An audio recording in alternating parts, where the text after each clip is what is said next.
Hello everyone, welcome to week 2 of the Scheurer Train program. I hope week 1 was well for all of you, and that if you had any questions or concerns, I was able to answer them readily for you.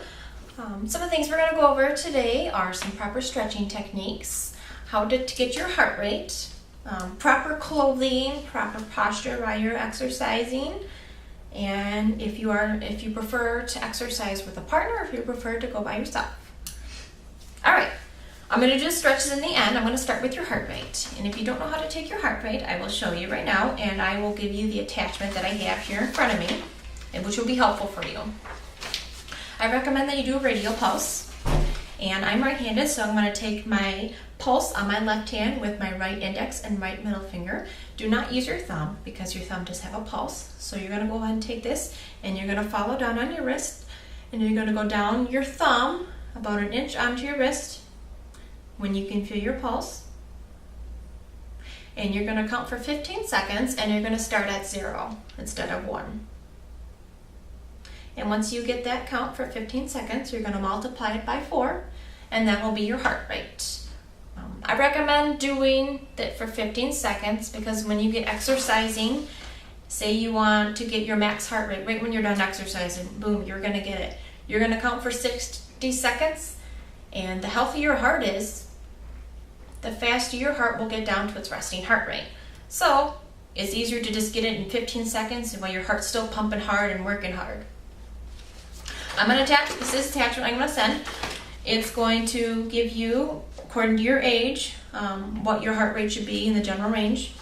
If you have any questions or concerns and you cannot get your heart rate, stop by and we can help you get your heart rate. And it's going to show you the target heart rate zones, what you should be exercising in, just a rough estimate, some of the guidelines, what they have. That's that.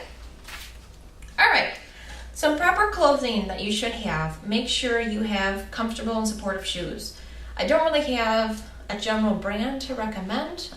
I used to exercise in Reeboks, and now I do Nikes. It's just what you feel comfortable in, what you know you like, do it. If you don't have comfortable shoes, you're not going to be able to exercise properly. Layer and loose clothing. I don't like to wear tight clothing because I find it restrictive. I usually exercise in capri pants or pants. I don't like to wear shorts, but if that's your thing, go for it. Whatever's comfortable for you. I usually wear just an old t-shirt. If it is kind of cool out, I wear a zip-up hoodie like what I've got. So if it does get, it's a little bit chilly at first, it's all right. But if it gets warm, you can just take it off and tie it at your waist. Just prepare for the weather elements. If it's 90 degrees, don't be exercising in black t-shirts or dark navy blue t-shirts. Wear lighter clothing. Just some helpful hints here to help your exercise. Some proper walking techniques, or running. I know when I'm running, I'm at the end and I've only got a little bit to go. My shoulders start to slouch and I start to lean forward. Just make sure that your shoulders are back and you're almost sticking your chest out. You swinging your arms freely. Your head is lifted. Kind of keep your tummy in, just your shoulders relaxed and back. I know it's hard to think of, especially when you're on your mission to get your goal, but this will help you to achieve your goals better, and you will feel better about it. Proper walking and running techniques is crucial. If you haven't thought about it, it'll be a good idea to get a running partner. If you don't have one, that's fine. I usually run by myself. I usually just put my headphones in and I go, and I get my music, and that's good for me. That works. If you need someone to help you motivate you, that's awesome. Partners are very good for that, and I do recommend partners for that. It makes it go along smoother if you can talk with someone. It'll be hard to run with someone and talk, but walking, I would definitely recommend that. Just some helpful hints here for you.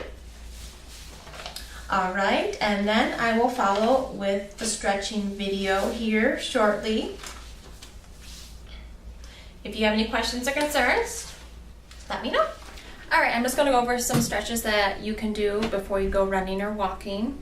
We're going to start with like a neck stretch, and if you want, you can do neck rotations back and forth.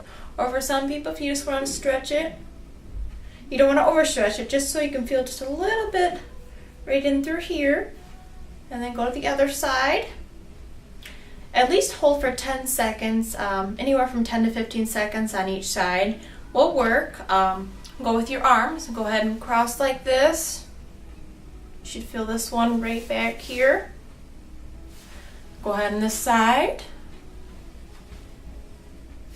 And then if you want, if you're able to, you go ahead and pull this elbow back, kind of touch your back. And then the other way. And if you want to do some arm circles, just whatever, if you can't do the other ones, do some arm circles or like this. And then with your legs, you're gonna wanna, you could do your calves against the wall. I don't know if you can see, but you could put your foot on the wall and lean up against it. It'll stretch out the back of your calf. And then also you can go ahead and grab your foot and lean up against something and pull your foot up to your butt and kind of just stretch out your thigh with both legs.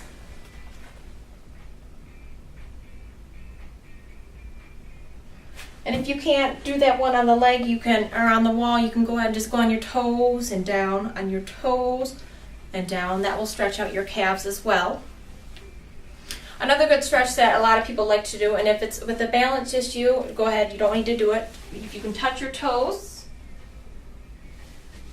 I can't touch my toes, but if you can, go for it. If not, just rest your hands on your shins. And if you can't get all the way down, just to get a good back stretch, just go ahead and stretch forward with your hands just on your knees or on your thighs. That will work.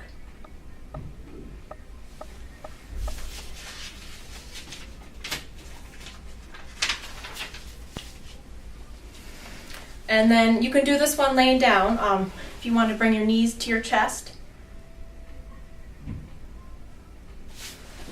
And then the other way. And then a good hip flexor one is if you rock back and forth.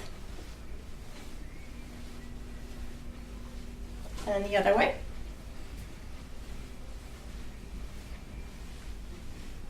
I'm not recommending you do all these stretches, or you don't, if you have your own that work for you, but just some helpful hints to generally stretch out your arms, a little bit of your back, and then your legs just before you're going to do a workout.